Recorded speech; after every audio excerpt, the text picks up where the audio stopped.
വേദഭാഗത്തേക്ക് പ്രവേശിക്കാം. നാം കഴിഞ്ഞ ക്ലാസ് വരെ പഠിച്ച വേദഭാഗം 1-ാം അധ്യായത്തിന്റെ 17-ാമത്തെ ഭാഗം വരെയാണ്. നമ്മുടെ വചന പഠനത്തോട് ബന്ധപ്പെട്ടിട്ടുള്ളതായ ഇൻട്രൊഡക്ഷനും അവണ്ണം തന്നെ വിഷയസംഗ്രഹവും നമുക്ക് പഠിപ്പാൻ തക്കവണ്ണം ദൈവം സഹായിച്ചു. ആയതുകൊണ്ട് തുടർന്ന് നമുക്ക് 18-ാമത്തെ വാക്യം മുതൽ മുൻപോട്ട് ഗമിക്കാമല്ലോ. നമുക്ക് വചന പഠനത്തിനായി 18 മുതൽ 23 വരെയുള്ള വേദഭാഗം നമുക്ക് താൽക്കാലികമായിട്ട് ഒന്ന് വായിക്കണം. അതുകൊണ്ട് ആരെങ്കിലും ശബ്ദമുയർത്തി ഒന്ന് വായിച്ച് സഹായിക്കണമേ. റോമാലേഖനം 1-ാം അധ്യായം അതിൻ്റെ 18 മുതൽ 23 വരെയുള്ള വേദഭാഗം നമുക്ക് വായിച്ച് മുൻപോട്ട് പോകാമല്ലോ. അനീതി കൊണ്ട് സത്യത്തെ തടുക്കുന്ന മനുഷ്യരുടെ സകല അഭക്തിക്കും അനീതിക്കും നേരെ ദൈവത്തിന്റെ കോപം സ്വർഗത്തിൽ നിന്ന് വെളിപ്പെടുന്നു.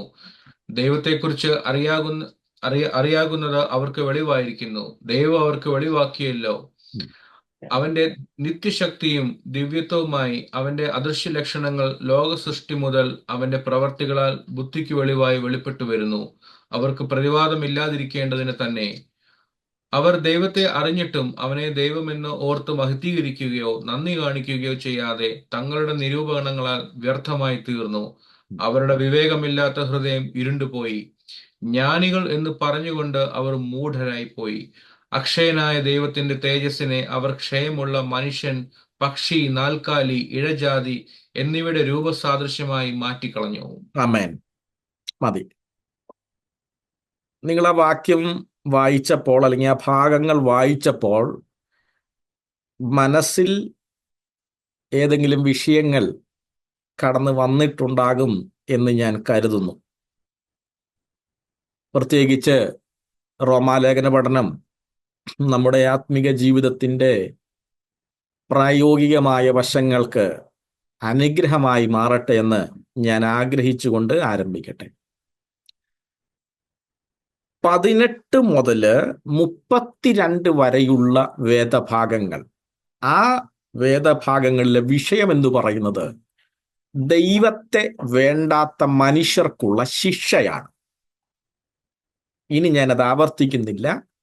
അഥവാ ജാതികൾക്കുള്ള ശിക്ഷയാണ് 18 മുതൽ 32 വരെയുള്ള വാക്യങ്ങളിലെ വിഷയമെന്ന് പറയുന്നത്.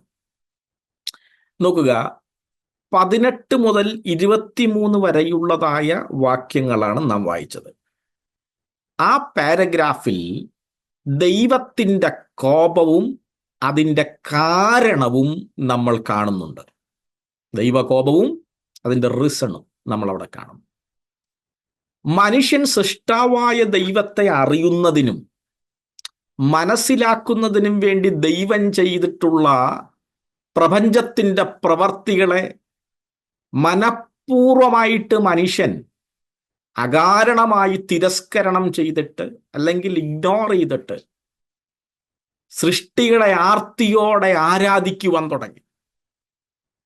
വിശേഷാൽ ദൈവത്തിൻ്റെ 2 വിധ അദൃശ്യ ലക്ഷണങ്ങൾ, ഇൻവിസിബിൾ തിങ്സ്, പ്രകൃതിയിൽ വെളിപ്പെടുത്തിയിട്ടും മനുഷ്യൻ ദൈവത്തെ ദൈവമെന്നോർത്ത് മഹത്വീകരിപ്പാൻ കഴിയാതെ, നന്ദി കാണിപ്പാൻ കഴിയാതെ അവർ വ്യർത്ഥന്മാരായി തീർന്നുവെന്നാണ് പറയുന്നത്.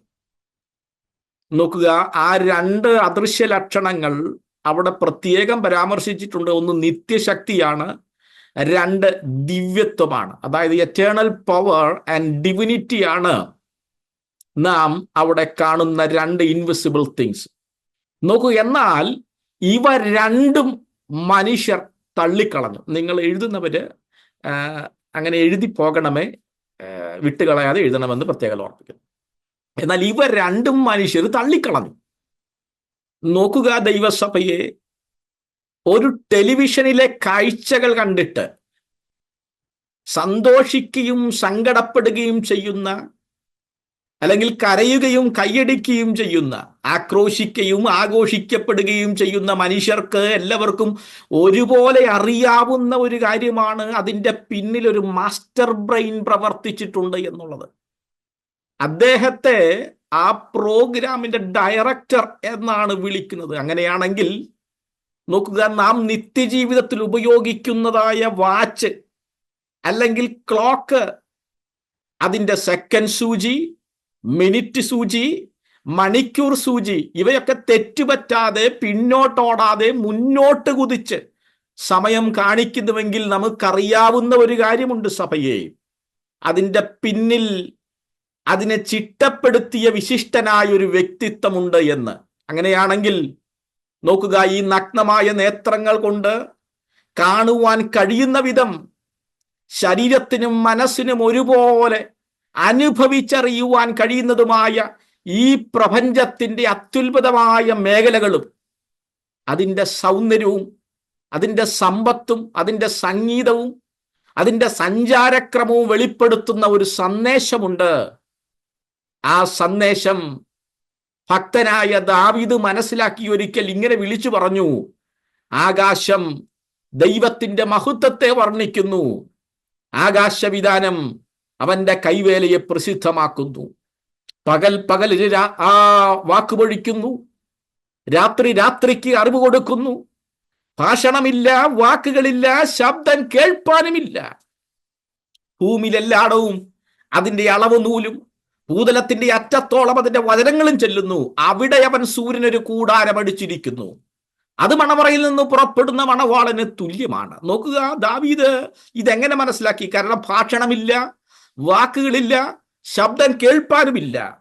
പക്ഷേ ദാവീദ് മനസ്സിലാക്കിയ ഒരു സന്ദേശമുണ്ട്. സൃഷ്ടിപ്പുകളെ കണ്ടുകൊണ്ട് അത് ദൈവത്തിന്റെ മഹത്വത്തെ വർണ്ണിക്കുന്നുവെന്ന്. നോക്കുക സഭയെ, സൃഷ്ടിയിൽ ദൈവം വച്ചിരിക്കുന്ന ദൈവാസ്തിക്യബോധത്തെ തിരിച്ചറിയുവാൻ മനുഷ്യന് സാധിച്ചിട്ടും മനസാക്ഷി അവനോട് സാക്ഷ്യം പറഞ്ഞിട്ടും അതിനോട് വിരോധം കൽപ്പിച്ചിട്ട് അടിമുടി അതിൽ നിന്ന് വ്യതിചലിച്ചുകൊണ്ട് സൃഷ്ടാവായ ദൈവത്തെ വിട്ട് സൃഷ്ടിയെ ആരാധിക്കുവാൻ തുടങ്ങിയപ്പോൾ ദൈവത്തിന്റെ കോപം സ്വർഗത്തിൽ നിന്നും വെളിപ്പെടുവാൻ തുടങ്ങി. സ്തോത്രം. നോക്കുക, സർവ സൃഷ്ടികളും അവതരിപ്പിക്കുന്ന ഒരു വലിയ പ്രമേയമുണ്ട്. അതെന്തെന്നറിയാമോ? സൃഷ്ടാവായ ദൈവത്തിന്റെ മഹത്വമാണ്.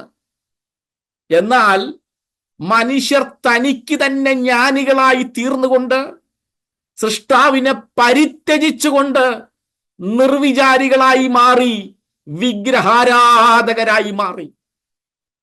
അതുകൊണ്ട് മനുഷ്യന് വന്ന ശിക്ഷയാണ് തുടർന്നുള്ളതായ പാരഗ്രാഫുകളിൽ നാം കാണുന്നത്.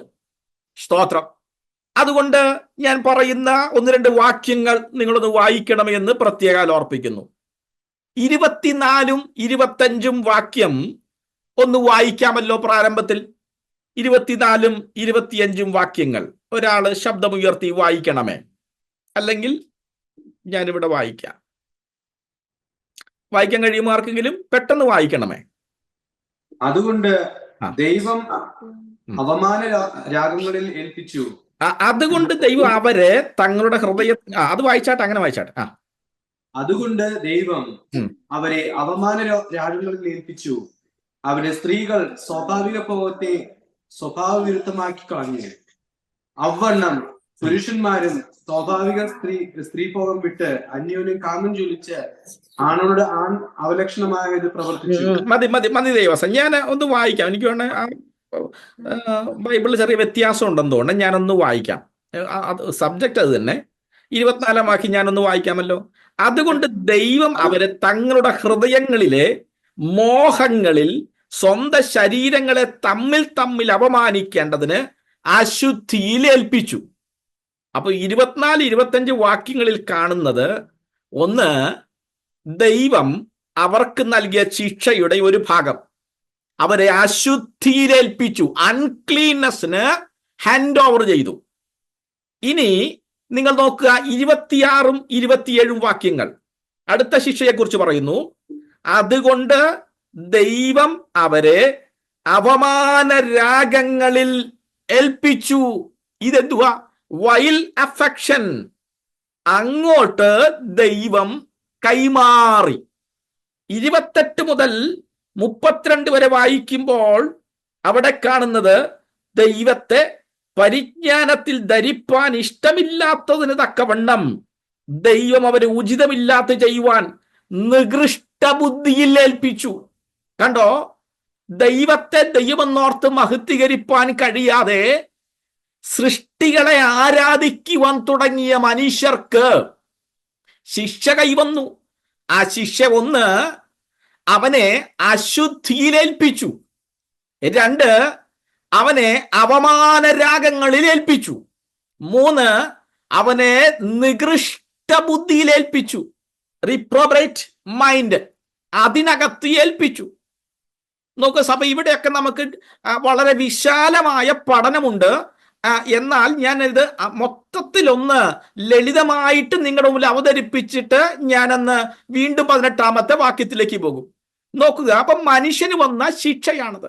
നാം ഈ വായിച്ച വാക്യങ്ങളില് അതുകൊണ്ട് എന്നതായ ഒരു വാക്ക് നാം കാണുന്നുണ്ട്. അതുകൊണ്ട് എന്ന് പറഞ്ഞിട്ടാണ് അടുത്ത സെന്റൻസുകളിലേക്ക് പ്രവേശിക്കുന്നത്. കണ്ടോ, അതുകൊണ്ട് ദൈവം അവരെ അശുദ്ധിക്ക് ഏൽപ്പിക്കുന്നു, അതുകൊണ്ട് അവരെ വൈൽ അഫെക്ഷൻസിലേക്ക് ഏൽപ്പിക്കുന്നു, അതുകൊണ്ട് അവരെ നികൃഷ്ട ബുദ്ധിയിൽ ഏൽപ്പിക്കുന്നു. നോക്കുക, അപ്പൊ അതുകൊണ്ട് എന്ന വാക്ക് എന്തുകൊണ്ടാ വരുന്നത്? അതുകൊണ്ട് എന്ന വാക്കിന്റെ പ്രസക്തി മുൻവാക്യങ്ങളിൽ പറഞ്ഞ കാരണത്താൽ അവർക്ക് സംഭവിച്ച കാര്യം പറയുവാൻ പോകുന്നുവെന്നാണ്, അല്ലെ? അപ്പൊ അതുകൊണ്ട് എന്ന് പറഞ്ഞിട്ട് മുൻവാക്യങ്ങളിൽ എന്തു പറഞ്ഞു? അതുകൊണ്ട് അവർക്ക് സംഭവിച്ച കാര്യം എന്തുവായിരുന്നു? ശിക്ഷയായിരുന്നു. നോക്കുക, അവിടെ നമ്മൾ ഏൽപ്പിച്ചു എന്നും കാണുക. ദൈവം അവരെ ആ അശുദ്ധിയിലൊക്കെ ഏൽപ്പിക്കുന്നു. നോക്കുക, പാരാഡിഡോമി എന്ന് പറയുന്നതായ ഒരു ഗ്രീക്ക് പദം നിങ്ങൾ അത് എഴുതിയെടുക്കുകയാണെങ്കിൽ പാരാഡിഡോമി എന്ന് എഴുതിയെടുക്കണം. പാരാഡിഡോമി അതാണ് ഏൽപ്പിച്ചു എന്ന ആ വാക്കിന്റെ ഗ്രീക്ക് പദം. പാരാഡിഡോമി, PARADIOMI, അതാണ് പാരാഡിഡോമി. ആ വാക്കിന്റെ അർത്ഥം ഹാൻഡ് ഓവർ ചെയ്യുക അല്ലെങ്കിൽ അബാൻഡൻ ചെയ്യുക എന്നതൊക്കെയാണ്. നോക്കുക, ദൈവം അശുദ്ധിയിലേക്ക് ഏൽപ്പിക്കുന്നു, അപമാന രാഗങ്ങളിലേക്ക് ഏൽപ്പിക്കുന്നു, നികൃഷ്ട ബുദ്ധിയിലേക്ക് ദൈവം അവരെ ഏൽപ്പിക്കുകയാണ്. നോക്കുക സഭയെ, ചില കുഞ്ഞുങ്ങള് എത്ര പറഞ്ഞാലും അനുസരിക്കത്തില്ല, എത്ര ശിക്ഷ കിട്ടിയാലും അനുസരിക്കത്തില്ല. അതുകൊണ്ട് മാതാപിതാക്കൾ അവരെ വളർത്തുന്നതിന് വളരെ ബുദ്ധിമുട്ട് അനുഭവിക്കുന്നത് നമ്മൾ കണ്ടിട്ടുണ്ട്. അങ്ങനെ എത്ര പറഞ്ഞാലും എത്ര ശിക്ഷ കിട്ടിയാലും നേരായ രീതിയിൽ വളരാത്ത കുഞ്ഞുങ്ങളുടെ മേലെ അവസാനം സഹികെട്ട് പാരൻസ് അവരെ അവരുടെ വഴിക്കങ്ങ് വിട്ടുകളയും. നീ നിനക്ക് ഇഷ്ടമുള്ള വഴിയിലങ്ങ് നീ വളര് എന്ന് പറഞ്ഞ് സഹികെട്ട് പാരൻസ് അവരെ വിട്ടുകൊടുക്കുന്ന പ്രകാരം ദൈവമോ മനുഷ്യരെ അവരുടെ പാപത്തിന്റെ പ്രവർത്തികൾ ഹേതുവായി അവരുടെ വഴികൾക്ക് അവരെ ഏൽപ്പിച്ചു കൊടുത്തു, അവരെ വിട്ടുകൊടുത്തു. ഇതാണ് അവർക്ക് ലഭിച്ച ശിക്ഷയോട് ബന്ധപ്പെട്ട് നാം കാണുന്ന കാഴ്ച.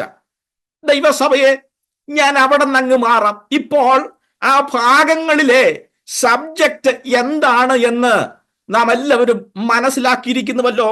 18 മുതൽ 23 വരെയുള്ളതായ ആ സബ്ജക്റ്റും അതിനുശേഷമുള്ളതായ കാര്യവും എന്താണെന്ന് നാം മനസ്സിലാക്കിയിരിക്കുന്നുവല്ലോ. ഇനി നമുക്ക് 18-ാമത്തെ വാക്യത്തിലേക്ക് മടങ്ങി വരാം. ഇവിടെ നിന്നാണ് ലേഖനം ആരംഭിക്കുന്നതെന്ന് പ്രത്യേകാൽ നാം പഠിച്ച കാര്യമാണ്. അതുകൊണ്ട് ആ 18-ാമത്തെ വാക്യം ഞാനൊന്ന് വായിച്ച് മുൻപോട്ട് പോകാം. നോക്കുക, അനീതി കൊണ്ട് സത്യത്തെ തടുക്കുന്ന മനുഷ്യരുടെ സകല അഭക്തിക്കും അനീതിക്കും നേരെ ദൈവത്തിന്റെ കോപം സ്വർഗത്തിൽ നിന്നും വെളിപ്പെടുന്നു. സ്തോത്രം. കണ്ടോ, നിങ്ങളത് ഇംഗ്ലീഷിലായാലും വായിച്ച് മനസ്സിലാക്കണമേ. നോക്കുക ദൈവസഭയെ, 18-ാമത്തെ വാക്യത്തിലെ വിഷയം എന്ന് പറയുന്നത് എന്തെന്നറിയാമോ? റാത്ത് ഓഫ് ഗാഡ് ആണ്. ദൈവത്തിന്റെ കോപമാണ് വിഷയം. നിങ്ങൾ എന്റെ കൂടെ വരണമേ എല്ലാവരും. നോക്കുക, അനീതി കൊണ്ട് സത്യത്തെ തടുക്കുന്ന മനുഷ്യരുടെ സകല അഭക്തിക്കും അനീതിക്കും നേരെ ദൈവത്തിന്റെ കോപം സ്വർഗത്തിൽ നിന്നും വെളിപ്പെടുകയാണ്. ഈ വിഷയം വളരെ താല്പര്യക്കുറവുള്ള ഒരു വിഷയമാണ് എന്ന് നമുക്കെല്ലാവർക്കും അറിയാമല്ലോ. എന്ന് പറഞ്ഞാൽ സാധാരണഗതിയിൽ പ്രസംഗകന്മാരാകട്ടെ, സഭാപരിപാലനമുള്ളവരാകട്ടെ, ആർക്കും വലിയ താല്പര്യമൊന്നും ഇല്ലാത്ത വിഷയമാണ്. കാരണം റാത്ത് ഓഫ് ഗോഡിനെ കുറിച്ച് സംസാരിക്കുവാനായിട്ട് മുതിർന്നു കഴിഞ്ഞാൽ പിന്നെ ശത്രുവിനെ കാണാൻ നമ്മൾ ലോറി വിളിച്ചൊന്നും പോകേണ്ട ആവശ്യമില്ല, വണ്ടി വിളിച്ചു പോകേണ്ട ആവശ്യമൊന്നുമില്ല, അതിർത്തിയിൽ പോകേണ്ട ആവശ്യവുമില്ല. കാരണം എവിടെ പ്രസംഗിക്കുന്നുവോ അവിടെ ആ വിശ്വാസികളുടെ മുഖഭാവം മാറും, ശത്രുതാ മനോഭാവമായിരിക്കും ഉണ്ടായിരിക്കുക. കാരണം പ്രസംഗപീഠങ്ങളിലെയും അല്ലെങ്കിൽ ശുശ്രൂഷകാ പീഠങ്ങളിലെയും താല്പര്യക്കുറവുള്ള ഒരു വിഷയമാണ് ദൈവത്തിന്റെ കോപം എന്ന വിഷയം. നിങ്ങളെല്ലാവരും എൻ്റെ കൂടെ വരണമേ. സ്തോത്രം. എന്നാൽ മറുവശത്ത് ദൈവം സ്നേഹമാണെന്ന് മാത്രം അവതരിപ്പിച്ച് ഒന്ന് നോക്കിയേ. അങ്ങനെ വരുമ്പോൾ അതിന്റെ ഫീഡ്ബാക്ക് ഒരു മൃദു സമീപനമായിരിക്കും. അയ്യോ, വല്ലാത്ത സ്നേഹമായിരിക്കും എല്ലാവർക്കും. കാരണം എന്താ? എല്ലാവർക്കും വളരെ ഇഷ്ടമുള്ളതായൊരു വിഷയമാണ്. ദൈവം സ്നേഹമാണ്, ദൈവം കാരുണ്യവാനാണ്, ദൈവം കരുണാമയനാണ്, ദൈവം ദയാലുവാണ്, ദൈവം സ്നേഹമാണ്. അല്ലെ, ഇങ്ങനെ ഈ വിഷയം അവതരിപ്പിച്ചാൽ ഫീഡ്ബാക്ക് വളരെ സന്തോഷമുള്ളതായിരിക്കാം. പക്ഷേ പോളിനറിയാം എങ്ങനെയാണ് വചനം പറയേണ്ടതെന്ന്. ആമേൻ. സ്ലീഹനായ പൗലോസ്, സ്തോത്രം, അദ്ദേഹത്തിന് സുവിശേഷം എങ്ങനെ പ്രസന്റ് ചെയ്യണമെന്ന് Paul knows about how to present the scripture അല്ലെങ്കിൽ ഗോസ്പൽ. അത് പോളിന് നന്നായി അറിയാമായിരുന്നു. കാരണം നിങ്ങൾ 16-ാമത്തെയും 17-ാമത്തെയും വാക്യങ്ങളിൽ പോൾ അവതരിപ്പിച്ച് എന്താണെന്ന് മനസ്സിലാക്കി കാണുമല്ലോ. എന്തുവാ പൗലോസ് അവിടെ പറഞ്ഞത്? സുവിശേഷത്തെക്കുറിച്ചും രക്ഷയെക്കുറിച്ചുമാണ് പോൾ 16ഉം 17ഉം വാക്യങ്ങളിൽ രേഖപ്പെടുത്തിയത്. എന്നിട്ട് സുവിശേഷത്തെക്കുറിച്ചും രക്ഷയെക്കുറിച്ചും പ്രതിപാദിച്ച പൗലോസ് നെക്സ്റ്റ് പറയുന്നത് എന്തെന്നറിയാമോ? ദൈവത്തിന്റെ കോപത്തെ കുറിച്ചാ. ആമേൻ. നിങ്ങൾ എന്റെ കൂടെ വരണമേ. അല്ലാതെ ആധുനിക ഉപദേശകന്മാര് തട്ടിവീടും കണക്ക് കാറ് തരും, വീട് തരും, വിമാനം തരും, കടം മാറും, കാശുകാരനാകും, ഇങ്ങനെയുള്ളതായ കാര്യങ്ങളൊന്നുമല്ല പോള് പറഞ്ഞത്. പോളിനറിയാം എങ്ങനെയാണ് സുവിശേഷം പറയേണ്ടതെന്ന്. കേൾക്കുന്നവൻ ഒരുപക്ഷെ അതൊരു അരോചകത്വം തോന്നുന്ന വിഷയമായിരിക്കാം. കേൾക്കുന്ന ഒരുവന് സുഖകരമല്ലാത്ത എന്തോ ഒന്ന് താൻ കേൾക്കുന്നുവെന്ന് തോന്നിയേക്കാം. കേൾക്കുന്നവൻ ഒരുപക്ഷെ ഒട്ടും ഇഷ്ടപ്പെടാത്ത, ഒട്ടും ആഗ്രഹിക്കാത്ത വാർത്ത പോലെ തോന്നിയേക്കാം. എന്നാൽ മനസ്സിലാക്കുക, ദൈവത്തിന്റെ മറ്റൊരു ആറ്റിറ്റ്യൂഡാണ് റാത്ത്, കോപമെന്നത്, ക്രോധമെന്നത്. സ്തോത്രം. ദൈവം പരിശുദ്ധനാണ്, ശരിയാണ്. ദൈവം നീതിമാനാണ്, ശരിയാണ്. ദൈവം സത്യമാണ്, ശരിയാണ്. എന്നാൽ ദൈവം കോപവുമുള്ളവനാണ്. സ്തോത്രം. നോക്ക്, തെറ്റുകൾക്കെതിരെയാണ് തന്റെ കോപം ജ്വലിക്കുന്നത്, അല്ലെങ്കിൽ പാപത്തിനെതിരെയാണ് തന്റെ കോപം ജ്വലിക്കുന്നത്. നിയമരാഹിത്യമുള്ളിടത്താണ് തന്റെ കോപം ജ്വലിക്കുന്നത്. ഞാൻ പലപ്പോഴും പറഞ്ഞിട്ടുണ്ട്, ദൈവം എവിടെ നിയമം കൊടുത്തിട്ടുണ്ടോ അതിന്റെ ലംഘനം നടന്നു കഴിഞ്ഞാൽ ദൈവം കോപിക്കും. ദൈവസഭയെ നോക്കുക, കേൾക്കുന്നവൻ ഒരു പക്ഷേ അതൊരു സുഖകരമാകണമെന്നില്ല. പക്ഷേ പൗലോസിനറിയാം സുവിശേഷം ഈ വിധത്തിലാണ് മുൻപോട്ട് പോകേണ്ടതെന്ന്. നിങ്ങൾ നോക്കൂ, ഒരു വ്യക്തി ഒരു ഫിനാൻഷ്യൽ ഡെപ്റ്റിൽ അകപ്പെട്ടിരിക്കുകയെന്ന് വിചാരിക്കുക. ബാങ്കിൽ നിന്നും തനിക്ക് നോട്ടീസ് വന്നിരിക്കുന്നു. ആ നോട്ടീസിൽ പ്രതിപാദനം ചെയ്തിരിക്കുന്നത് കടങ്ങൾ ഉടനടി അടച്ചു തീർത്തില്ലെങ്കിൽ ജപ്തി ചെയ്യുമെന്നാണ്. സ്തോത്രം. നോക്കുക, കടം അടച്ച് തീർത്ത് രക്ഷപ്പെടണമെങ്കിൽ ആദ്യം അവൻ അറിയേണ്ട ഒരു കാര്യമുണ്ട്, ഞാനൊരു കടക്കാരനാണെന്ന്. ആ നോട്ടീസ് വന്നപ്പോൾ ഒരു പക്ഷേ അതവനെ സങ്കടക്കടലിലേക്ക് കൊണ്ട് മുക്കിയേക്കാം, അവനെ അപ്രകാരം മനസ്സ് താഴ്ത്തിക്കളഞ്ഞേക്കാം.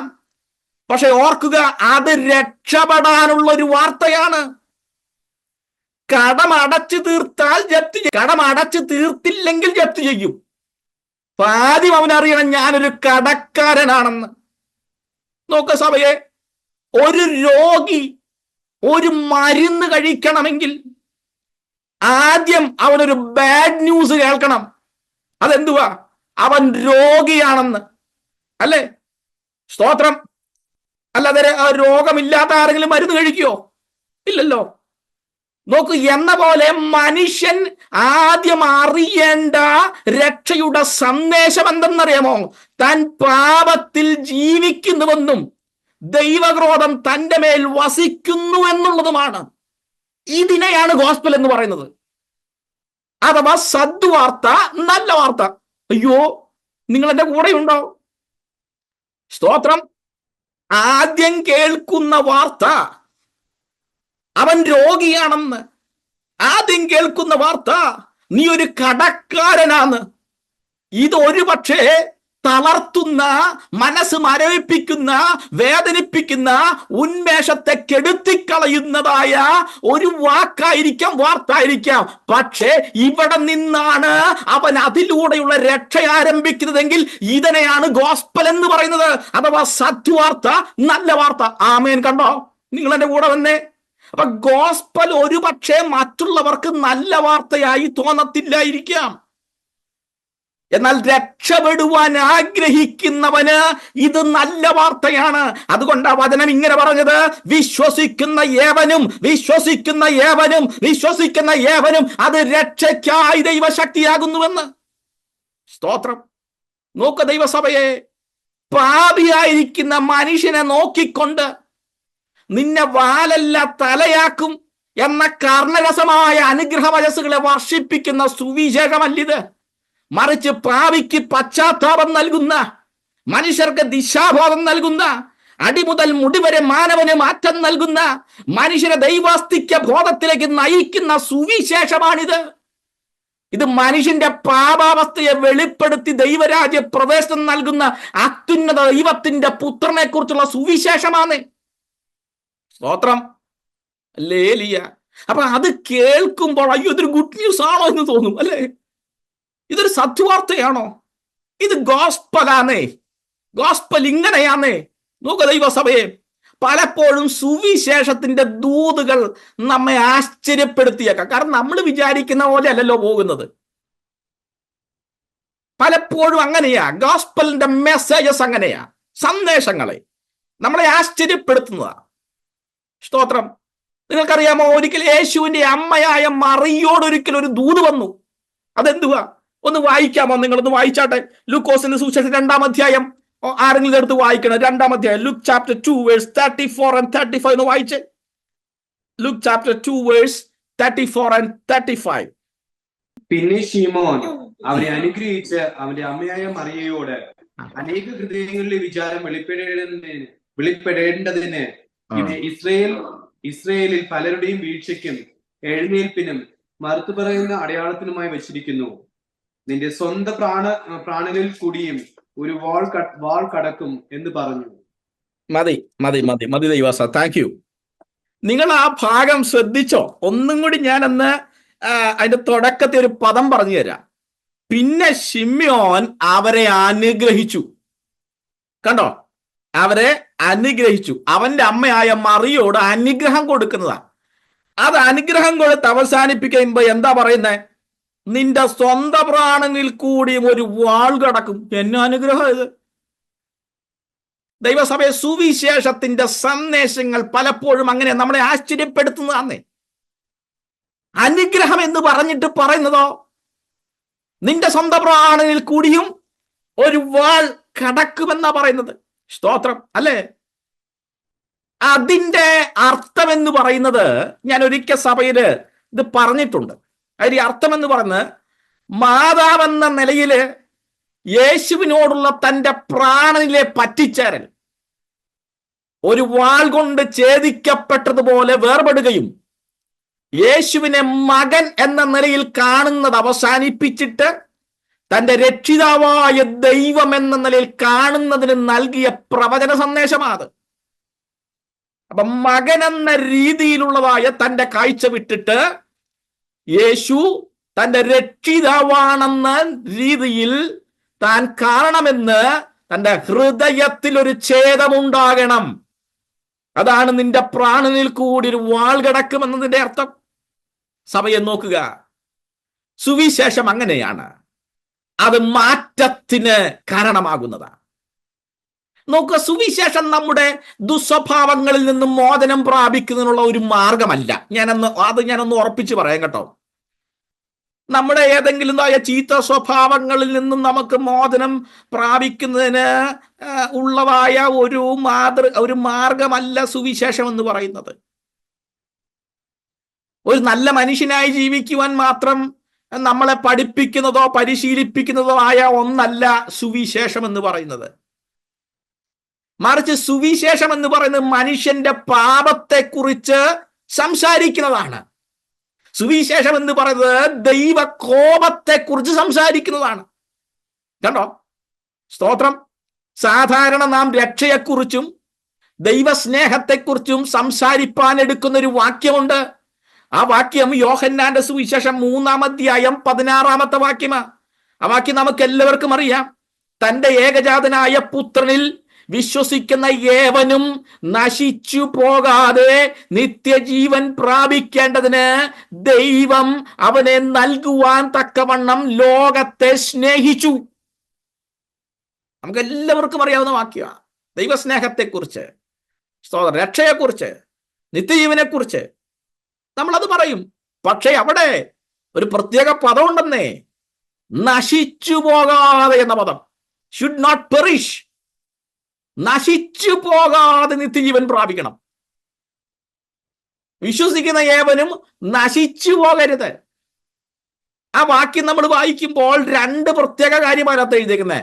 ഒന്ന്, വിശ്വസിക്കുന്നവൻ നിത്യജീവൻ പ്രാപിക്കുന്നു. 2, വിശ്വസിക്കാത്തവൻ നശിച്ചു പോകുന്നു. അതിന്റെ കാരണം എന്താ? wrath of God. ദൈവത്തിന്റെ കോപമാണ്. സ്തോത്രം. ഇപ്പൊ ദൈവത്തിന്റെ സഭയെ നാം വിചാരിക്കുന്നതായ തലത്തിലല്ല സുവിശേഷത്തിന്റെ പ്രഖ്യാപനങ്ങളും ദൂതുകളും കടന്നു വരുന്നത്. സുവിശേഷത്തിനൊരു വഴിയുണ്ട്. അത് ഒരുവൻ പാപിയാണെന്ന് മനസ്സിലാക്കുകയും അവൻ പാപത്തിൽ നിന്ന് മാറ്റം വന്നിട്ടില്ല എങ്കിൽ ദൈവക്രോധത്തിന്റെ കീഴിലാണ് അവൻ തുടർ ജീവിതം നയിക്കുന്നതെന്നുള്ള ബോധ്യമാണ് ഒരുവനിൽ ആദ്യം അങ്കുരിക്കുന്നത്. നോക്കുക, അത്രയും പ്രാധാന്യമുള്ള ഒരു സബ്ജക്റ്റാണ് ദൈവത്തിന്റെ കോപം എന്നുള്ളത്. ഒരു വാക്യം കൂടി കാണിച്ചിട്ട് ഞാൻ മുൻപോട്ട് പോകാം. ആ ഭാഗം ഒന്ന് വായിച്ച്, ജോൺ ചാപ്റ്റർ 3:36 ഒന്ന് വായിച്ചേ. നമ്മൾ നേരത്തെ 3:16 നമ്മൾ വായിച്ചു. 3:36 ഒന്ന് വായിക്കാമോ ആർക്കെങ്കിലും? യോഹന്നാന്റെ സുവിശേഷം. പുത്രനിൽ വിശ്വസിക്കുന്നവന് നിത്യജീവനുണ്ട്. യെസ്. പുത്രനെ അനുസരിക്കാത്തവനോ ജീവനെ കാണുകയില്ല. ദൈവക്രോധം അവന്റെ മേൽ വസിക്കുന്നതേയുള്ളൂ. ദൈവക്രോധം അവന്റെ മേൽ വസിക്കുന്നതേയുള്ളൂ. കണ്ടോ ദൈവസഭയെ? അപ്പോൾ ആ വാക്യങ്ങളിലൂടെ നമ്മൾക്ക് മനസ്സിലാകുന്ന ഒരു കാര്യമുണ്ട്. ദൈവത്തിന്റെ ക്രോധത്തിൽ നിന്നും മനുഷ്യൻ രക്ഷ നേടേണ്ടത് അനിവാര്യമായ ഘടകമാണ്. രക്ഷിക്കപ്പെട്ടിട്ടില്ല എങ്കിൽ അവന്റെ ജീവിതത്തിന്റെ അവസ്ഥ എന്ന് പറയുന്നത് എന്തൊരവസ്ഥയായിരിക്കും? ഈ ചിന്ത അവനിൽ ഉടലെടുക്കാത്ത കാലത്തോളം നിശ്ചയമായും അവൻ തികഞ്ഞ ജാതീയനായി മുൻപോട്ട് ജീവിതം നയിക്കത്തേയുള്ളൂ. അതുകൊണ്ടാണ് ദൈവം രക്ഷയെക്കുറിച്ച് പരാമർശിക്കുമ്പോൾ ദൈവത്തിന്റെ കോപത്തെക്കുറിച്ച് പ്രത്യേകമായി പരിശുദ്ധാത്മാവിലൂടെ തന്റെ അഭിഷക്തനോട് പറഞ്ഞു കൊടുത്ത് റോമാസഭയ്ക്ക് എഴുതി അറിയിക്കുന്നത്. സ്തോത്രം. നിങ്ങൾക്കറിയാമോ സഭയെ? റോമാസഭയ്ക്ക് പൗലോസ് ലേഖനം എഴുതുമ്പോൾ റാത്ത് ഓഫ് ഗോഡ്, ദൈവത്തിന്റെ കോപത്തെക്കുറിച്ച് ഏകദേശം 10 സ്ഥലത്ത് താൻ രേഖപ്പെടുത്തിയിട്ടുണ്ട്. നിങ്ങൾക്ക് ആ ഭാഗങ്ങൾ ഒന്ന് നോട്ട് ചെയ്യാനായിട്ട് ഞാനൊന്ന് പറയാം. റോമാലേഖനത്തിൽ ഏകദേശം 10 സ്ഥലങ്ങളിൽ, ഏകദേശമല്ല, അത് 10 ഭാഗത്ത് ഞാൻ കണ്ടു. 10 ഭാഗത്ത് റാത്ത് ഓഫ് ഗോഡിനെ കുറിച്ച് പൗലോസ് രേഖപ്പെടുത്തിയിട്ടുണ്ട്. ഒന്നാമത്തത് 1:18 ആണ്. ഇപ്പൊ നമ്മൾ വായിച്ച ഭാഗമാണ്. 1:18. രണ്ടാമത്തത് 2:5 ആണ്. 2-ാം അധ്യായം 5. അവിടെ 2 പ്രാവശ്യം ആ 2 പ്രാവശ്യം അവിടെ അത് എഴുതിയിട്ടുണ്ട്.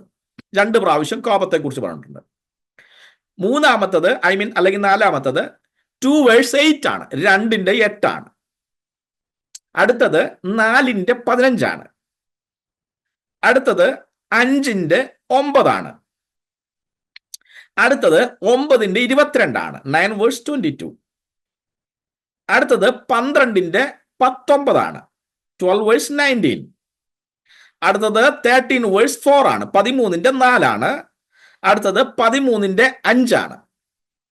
ഇങ്ങനെ 2:5 2 പ്രാവശ്യം, അങ്ങനെ 10 പ്രാവശ്യം ദൈവത്തിന്റെ കോപത്തെക്കുറിച്ച് പൗലോസ് ഈ ലേഖനത്തിൽ പരാമർശിച്ചിട്ടുണ്ട്. നോക്കുക ദൈവസഭയെ, നിങ്ങളെല്ലാവരും എഴുതിയെന്ന് വിശ്വസിക്കുന്നു.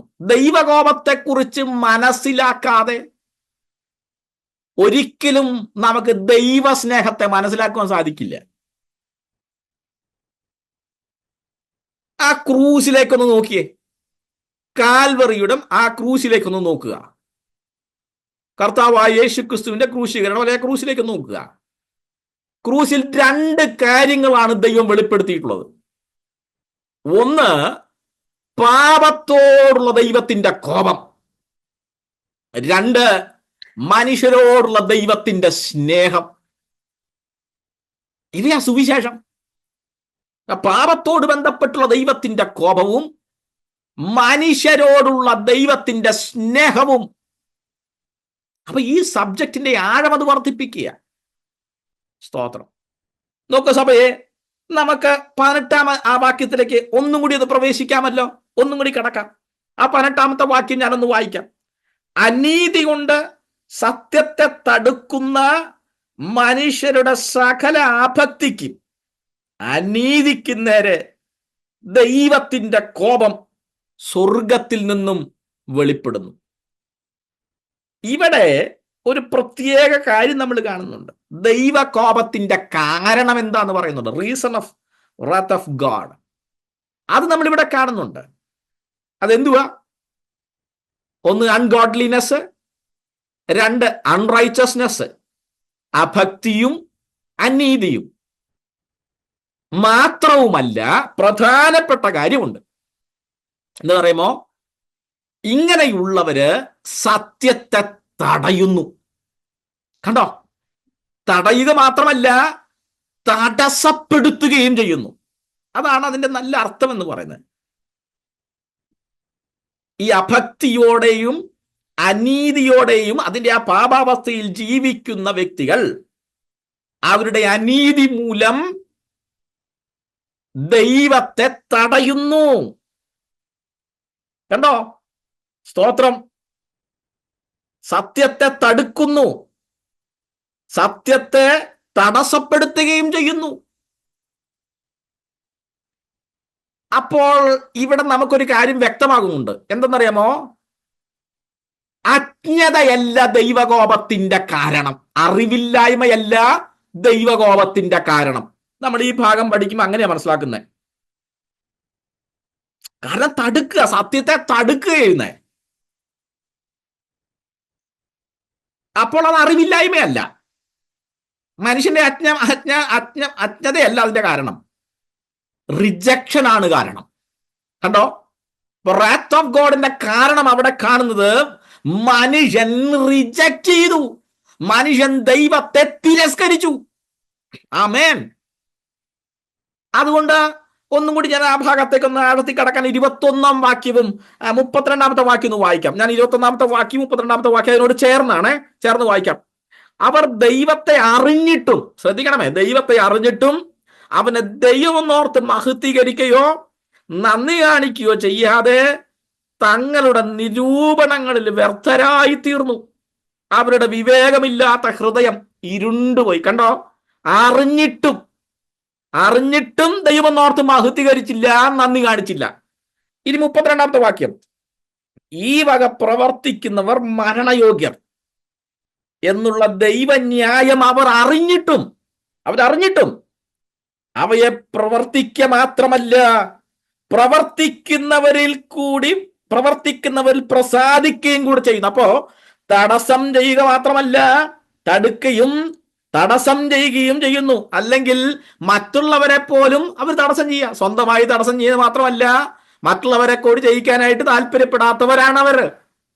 അപ്പോൾ ദൈവത്തെ അറിഞ്ഞിട്ടും അവരെന്ത് ചെയ്യുക? ദൈവത്തെ തടയുക, സത്യത്തെ തടയുക, ദൈവികമായ ഇഷ്ടങ്ങളെ തടയുക, ദൈവത്തിന്റെ മഹത്വത്തെ അല്ലെങ്കിൽ അങ്ങനെ സത്യത്തെ തടഞ്ഞു കളയുക, ആത്മീകതയെ തടഞ്ഞു കളയുക, റിജക്ഷൻ വെക്കുന്നു, തിരസ്കരണം നടത്തുന്നു.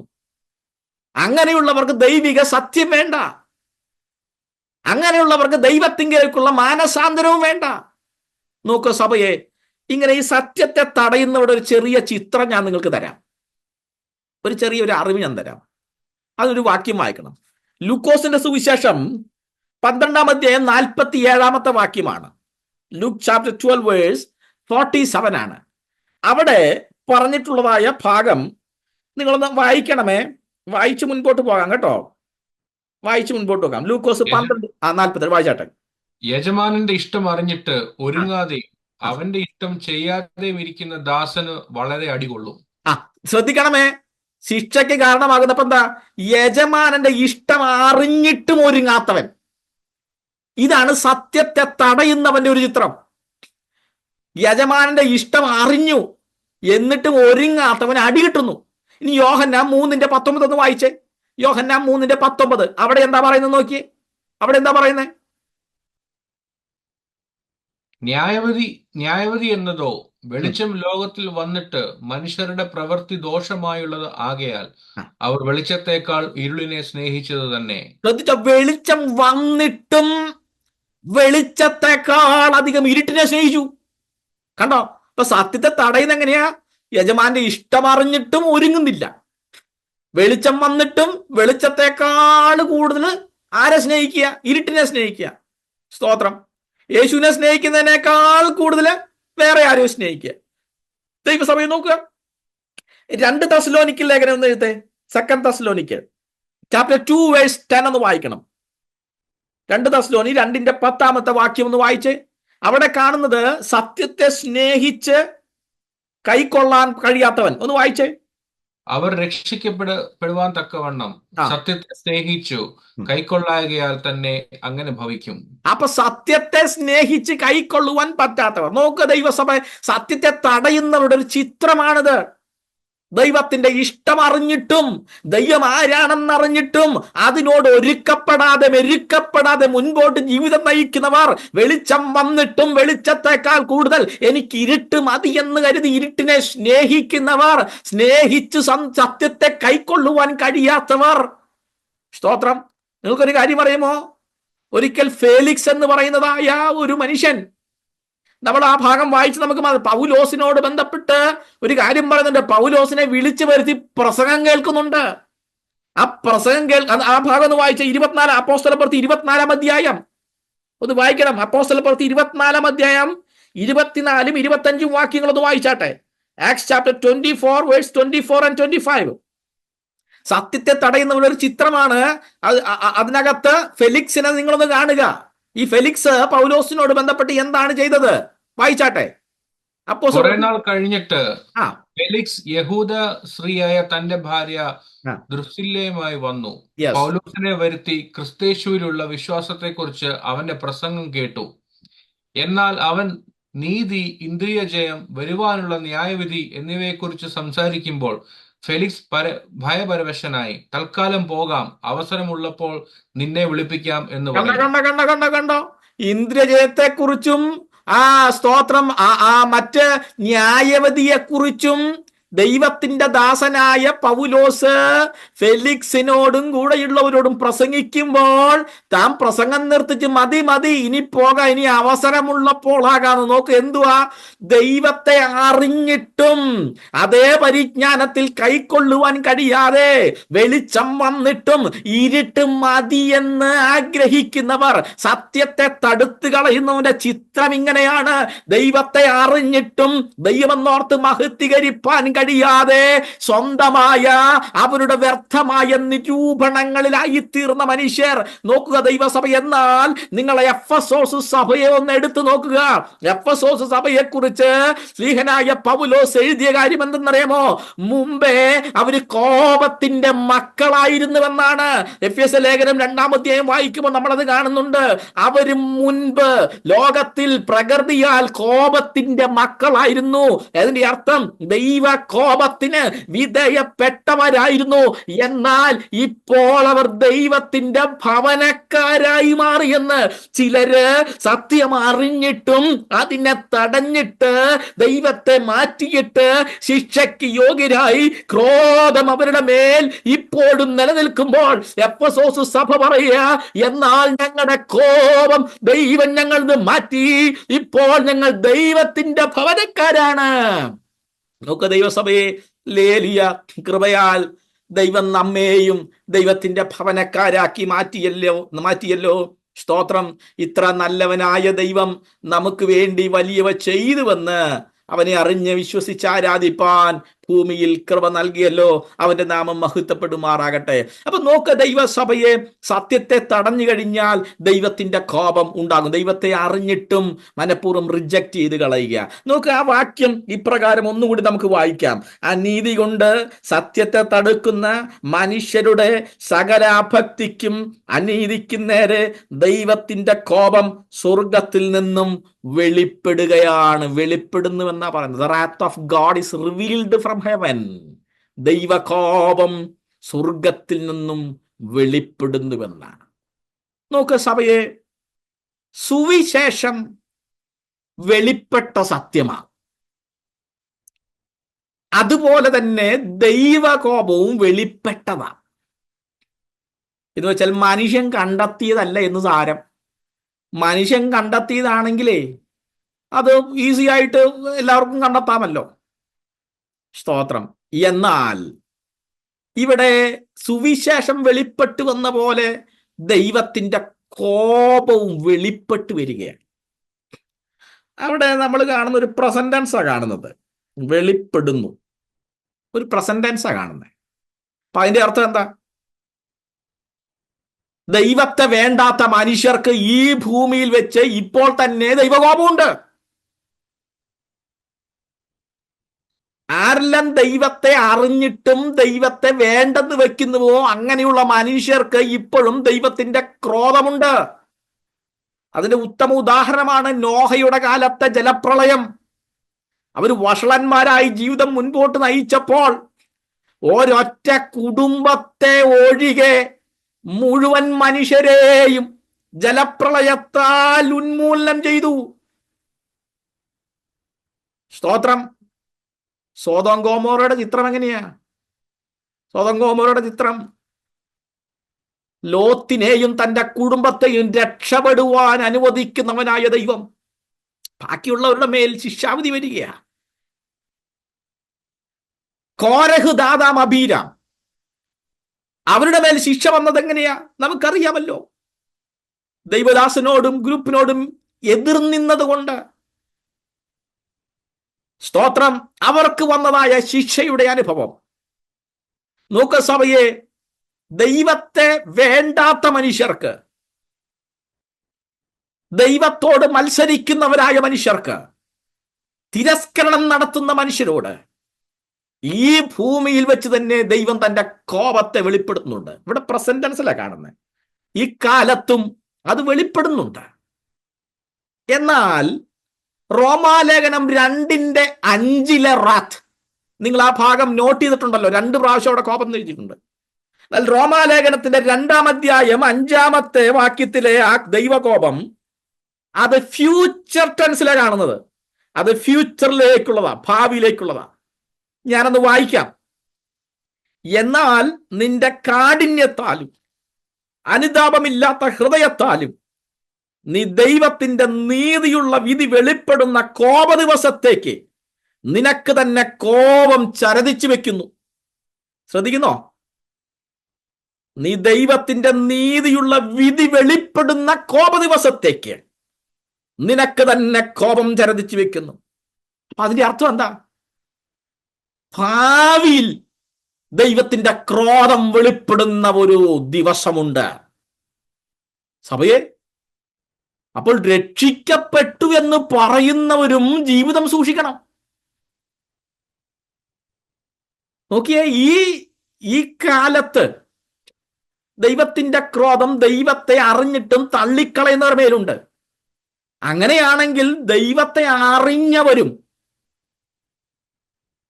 പിന്മാറിപ്പോയാൽ ഭാവിയിൽ വെളിപ്പെടുന്നതായ ദൈവക്രോധത്തിൽ അവരും ഉൾപ്പെടും. ഇപ്പൊ രക്ഷിക്കപ്പെട്ടവന്റെ പ്രവർത്തി ചെയ്ത് വിശുദ്ധിയെ തികച്ചുകൊണ്ട് ജീവിതം മുൻപോട്ട് പോകണം. ഒരു വാക്യം വായിക്കാമല്ലോ. എബ്രായ ലേഖനം 10-ാം അധ്യായം 26-27 വാക്യങ്ങൾ ഒരാളൊന്ന് വായിച്ചേ. എബ്രായ ലേഖനം 10-ാം അധ്യായം 26-27 വാക്യം. ഞാൻ അവസാനിപ്പിക്കാം കേട്ടോ, അവസാനിപ്പിക്കാം. സത്യത്തിന്റെ പരിജ്ഞാനം ലഭിച്ച ശേഷം ഒന്ന് നിർത്തണമേ പ്ലസ് 9. സത്യത്തിന്റെ പരിജ്ഞാനം ലഭിച്ച ശേഷം അടുത്തത്, നാം മനഃപൂർവ്വം പാപം ചെയ്താൽ പാപങ്ങൾക്ക് വേണ്ടി ഇനി ഒരു യാഗവും ശേഷിക്കാതെ അടുത്തത് വായിച്ചാട്ടെ. ന്യായവിധിക്കായി ഭയങ്കരമായ ഒരു പ്രതീക്ഷയും എതിരാളികളെ ദഹിപ്പിക്കാനുള്ള ക്രോധാഗ്നിയുമേ ഉള്ളൂ. അപ്പൊ അതിനു വേണ്ടി ഒരു സുദിനമുണ്ട്. പിന്മാറിപ്പോകുന്നവൻ അവൻ മനഃപൂർവമായി പാപം ചെയ്താൽ, അല്ലെങ്കിൽ ഒരു വ്യക്തി രക്ഷിക്കപ്പെട്ടവൻ മനഃപൂർവമായി തെറ്റാണെന്ന് അറിഞ്ഞിട്ടും മനഃപൂർവം പാപം ചെയ്ത് പിന്മാറിയാൽ അവനുള്ളതായ ക്രോധത്തിന്റെ വിധി വരുംകാലത്തുണ്ടെന്ന്. ദൈവസഭയെ, അതുകൊണ്ട് ഞാൻ ആവർത്തിച്ച് പറയട്ടെ, നമുക്ക് വിശുദ്ധിയോടെ, നിർമ്മലതയോടെ, നിഷ്കളങ്കതയോടുകൂടെ ദൈവസന്നിധിയിൽ നമ്മുടെ ജീവിതം നയിക്കാമല്ലോ. ലോകത്തിന്റെ കളങ്കങ്ങളൊന്നുമേൽക്കാതെ ശുദ്ധയും ശുഭ്രയുമായ മണവാട്ടിയായി നമ്മുടെ കർത്താവിന്റെ വരവിന് വേണ്ടി ഒരുങ്ങി നമുക്ക് കാത്തിരിക്കാം. ആയതിനാൽ ഈ സന്ദേശം ശ്രദ്ധിച്ചവരോട് ഒരു വാക്ക് ഞാൻ പറഞ്ഞ് അവസാനിപ്പിക്കാം.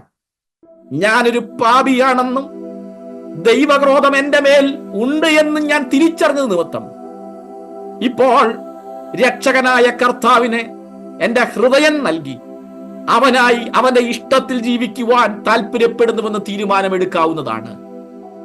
അതേസമയം തന്നെ രക്ഷിക്കപ്പെട്ടിട്ടും ഇന്ന് വരെ യഥാർത്ഥ മാനസാന്തര ജീവിതം നയിക്കുവാൻ സാധിച്ചിട്ടില്ല എന്ന് ചിന്തിക്കുന്നവർക്കും നിങ്ങൾക്കും തീരുമാനങ്ങളെ പുനഃപ്രതിഷ്ഠ നടത്തുവാനുള്ള സമയമാണ്. റോമാലേഖനം 8:1 പറയുന്നു, അതുകൊണ്ട് ഇപ്പോൾ ക്രിസ്തുയേശുവിലുള്ളവർക്ക് ഒരു ശിക്ഷാവിധിയുമില്ല. ഇന്ന് രാത്രിയിലെ ഈ വചന പഠന പരമ്പര നിമിത്തം കർത്താവായ യേശു ക്രിസ്തു തന്റെ കഷ്ടതയ്ക്കുള്ള സകലവിധ പ്രതിഫലവും പ്രാപിക്കട്ടെ. അവന്റെ നാമം വാഴ്ത്തപ്പെടുമാറാകട്ടെ, വാഴ്ത്തപ്പെടുമാറാകട്ടെ, വാഴ്ത്തപ്പെടുമാറാകട്ടെ. ക്രിസ്തു പ്രാർത്ഥിക്കുന്നതായിരിക്കും.